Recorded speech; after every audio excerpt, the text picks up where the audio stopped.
Hey guys. Student of the year से debut करने के बाद स्ट्रगल की मीम्स पे मजाक उड़ाने से लेके अभी उनकी बेहतरीन एक्ट्रेसेस की लिस्ट में शामिल होने तक का सफ़र आइए जानते हैं।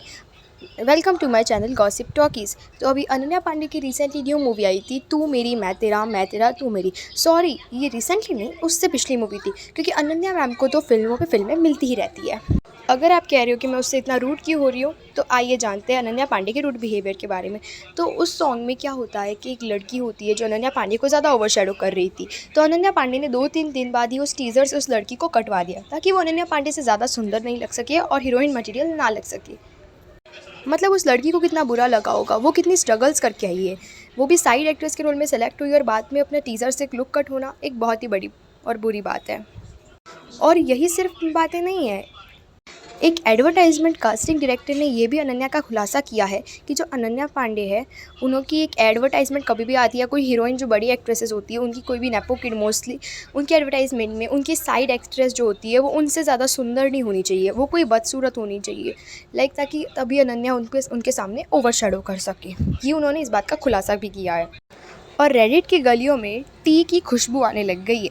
अभी के टाइम में एक न्यूज़ आई थी कि एक जो मूवी सेट पे एक वर्कर काम करती है, उसने बताया था कि अनन्या पांडे की एक मूवी शूट हो रही थी जिसमें उनकी जो मॉम है उनको एकदम क्वीन ट्रीटमेंट दिया जाता है विद अनन्या पांडे। और उनकी मॉम का ऐसा कहना है कि उनकी बेटी को एकदम रानी की तरह सेट पे रखा जाए और उसके कपड़ों पे ज़्यादा ध्यान दिया जाए। मूवी की स्क्रिप्ट भले ही कैसी हो, अनन्या पे ज़्यादा मेन कैरेक्टर होना चाहिए, साइड कैरेक्टर्स ऐसे रखो कि वो उसे ओवर शेडो ना कर पाए।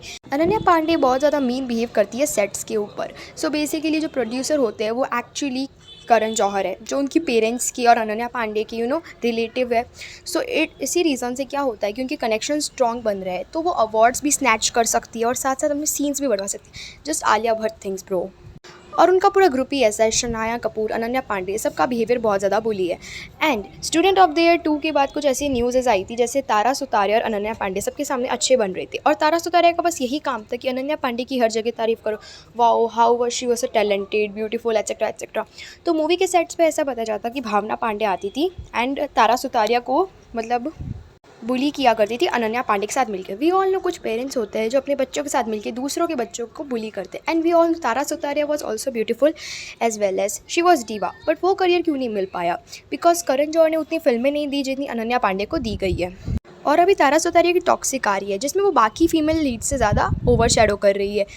SOTY 2 जो मूवी थी उसके अंदर अनन्या का टाइगर के साथ एक पर्सनली रोमांटिक सॉन्ग था, बट तारा सुतारिया का जब टाइगर के साथ पर्सनली सॉन्ग होने लगा तो भावना पांडे ने जानबूझ के अनन्या पांडे को बीच में घुसाया, बट उसमें उसकी कोई ज़रूरत नहीं थी। और अनन्या पांडे को बेस्ट डेब्यू के अवार्ड्स भी दिए गए because of Karan Johar and her connections. Means Tara Sutaria की एक्टिंग भी हम देख सकते हैं कितनी अच्छी है। एंड वी ऑल आउटसाइडर्स को कितने साल स्ट्रगल करना पड़ता है फिल्म इंडस्ट्री में रहने के लिए। सबकी किस्मत अनीत पड्डा या सारा अर्जुन की तरह नहीं होती कि आते ही चमक जाए, वो होती है तो सोने पे सुहागे वाली बात है, बट बहुत सी एक्ट्रेसेस को स्ट्रगल करना पड़ रहा है। अनन्या पांडे के अभी र्यूमर्स आ रहे थे कि जो बॉलीवुड में मूवीज़ है, जैसे कि अभी धर्मा की मूवीज़ तो अनन्या पांडे करती है, अब अनन्या को चाहिए कि वो एक ग्लोबल लेवल स्टार बने। तो अनन्या का सोचना है कि उन्हें बड़े बड़े प्रोड्यूसर्स या डायरेक्टर्स की मूवी भी उसे मिली। रणवीर सिंह के साथ मूवी जो आने वाली थी, बट रणवीर सिंह ने अनन्या पांडे को जल्दी से रिजेक्ट कर दिया। उसके बाद जो शक्तिशाली मूवी रही थी मैड डॉग फिल्म्स की, वो अनीत पड्डा को दे दी गई, जिससे अनन्या की जेलसी सामने से साफ दिख रही है। उसके बाद भंसाली की फिल्म मधुबाला की बायोपिक, भले ही उनमें सेलेक्ट ना किया गया बट लॉबिंग के लिए ज़रूर फोटो दी गई थी, बट सारा अर्जुन उसके सामने कैसे अनन्या पांडे सेलेक्ट हो भी सकती है? It's will be a normal thing. और यही बात है, ये जानवी हो, अनन्या हो, सारा हो, ये तीनों जितनी भी एक्ट्रेसेस हैं, सारा अली खान, वो सब आलिया भट्ट के रास्ते पे चल रही है। मीन्स वी ऑल नो अभी तारा सुतारिया की टॉक्सिक से अभी पता चल रहा है कि वो अभी ग्लोबल स्टार लेवल पे जा सकती है। एंड अनन्या पांडे का जेलसी लेवल सामने से ही दिख रहा है कि वो कितना हो चुका है। एंड अभी कुछ टाइम पहले मतलब प्रतिभा रांता जिसने बॉलीवुड में डेब्यू किया था, उनकी एक मूवी आने वाली थी देन नागजिला, और वो भी अनन्या पांडे ने स्नैच कर लिया। सो अभी के लिए इतना ही।